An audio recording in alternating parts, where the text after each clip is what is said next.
Taylor Swift has landed in Ireland and she got a diplomat's welcome by U2 and Bono and the Edge and all them.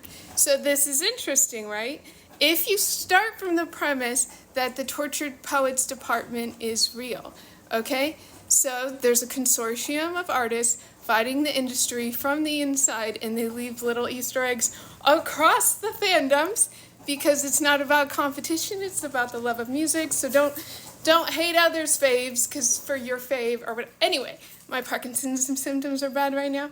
But okay, so I have this theory. What if Full Stop managing Bono and U2 was him acting as a double agent to help try to take down Irving Azoff? Now, oh God, let me switch. Okay, so U2 signed with Full Stop. Now, Irving Azoff runs it. His son Jeff Azoff is Harry Styles' manager. And Irving's a crime boss of the music industry, started MCA Records, became head of Ticketmaster, bought Live Nation, boom, he's head of Live Nation. Now he runs Silver Lake, and they're name dropped in the DOJ lawsuit, the antitrust one against Live Nation Ticketmaster, which is one of the big reasons I'm loving the DOJ right now. Let's hope the feds become good people. Anyway, back to Bono, acting as a double agent, okay? When it was announced that they signed with Full Stop, Courtney Love lost her mind. She was like, how could you do that? You sold your soul so you could be seen from space, from the sphere in Las Vegas. Oh, you're trying to be Harry Styles. So she was dragging him, right? And she's so funny and colorful in how she talks and such. But she got chastised by some rock and roll guys like Michael Stipe, you know, hey, don't do that publicly. And it's like, why not? Is it for decorum or is it for something more masterminded, right? So what you have to understand, if we're taking down the Azoffs, we are taking down the crew that stole Taylor's publishing, okay? Oh, God, it's so big. So with not being able to publicly drag U2, everyone knows that some of the greatest songs and artists that existed in the United States, especially those of color and women, they often died absolutely penniless. The music industry has always been run by the mafia, right? And there's certain concessions you make to be supported in the A-list if you want the money people behind you, okay? So Irving Azoff is actually Team Kardashian, okay? If you don't know what the game board is and how high it goes, then you don't know what game we're playing, and it's a fun one. Okay, so Kardashian, whole other mafia, Armenian merged with like Buffalo people. Okay, so Irving Azoff is the one who made Robert Kardashian a record executive at MCA Records, and he ended up starting another trade publication. So he had a lot of influence, ability to do payola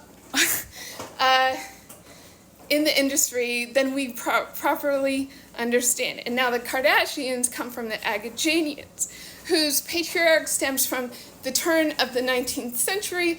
We have the Armenian G side, and we get a lot of our Russian-speaking Armenians coming to the United States. Now the Armenians within the Agagenian Kardashian empire, they had rackets across California in a trash syndicate meatpacking, okay? So we're talking, you know, they were hanging out with a frickin' President Truman, okay? Connected, same crew.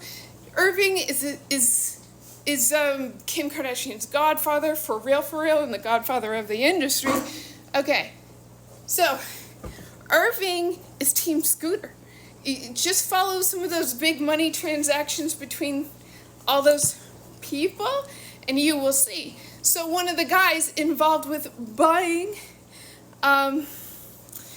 Taylor Swift's catalog has now helped Kim Kardashian launch her own private equity firm. Okay? So it's the same money people, Scooter Braun, Larry Rudolph, Irving Azoff. So going back to Bono as a double agent, wouldn't that make sense? You're having so much control over the launch of the Sphere, Madison Square Garden, James Dolan, Dad founded Cablevision, became HBO. Okay, you have a lot of leverage on them if you're going to open the Sphere. And perhaps you signed with them specifically so you could open the Sphere. So, Irving's all over the venue side of dominating, arenas and stadiums. Okay. So what if, I don't know. I mean, that's the thing. When you have so much government corruption and permeability between the private sector and high-level government officials, a lot of corruption. So when we think of, hey, don't snitch, it's like, no, man, we're Robin Hood. We gotta hold people accountable without vigilantism, but with having real mechanisms of accountability. So that's why I was really excited about Taylor Swift's post. What do they call these? A LARP, live action role play. Mine's better than QAnon, I'll give you that. It's super fun, and this is exciting. Let's see what Easter eggs Taylor's gonna drop. I love Ireland. I studied there in 2011, studying post-conflict peace building resolution. It's fascinating. I highly recommend Northern Ireland too, and it's so green. The cliffs are beautiful. So let's hope this Western alliance between our Irish artists and Taylor Swift artists is true. Wouldn't that be cool?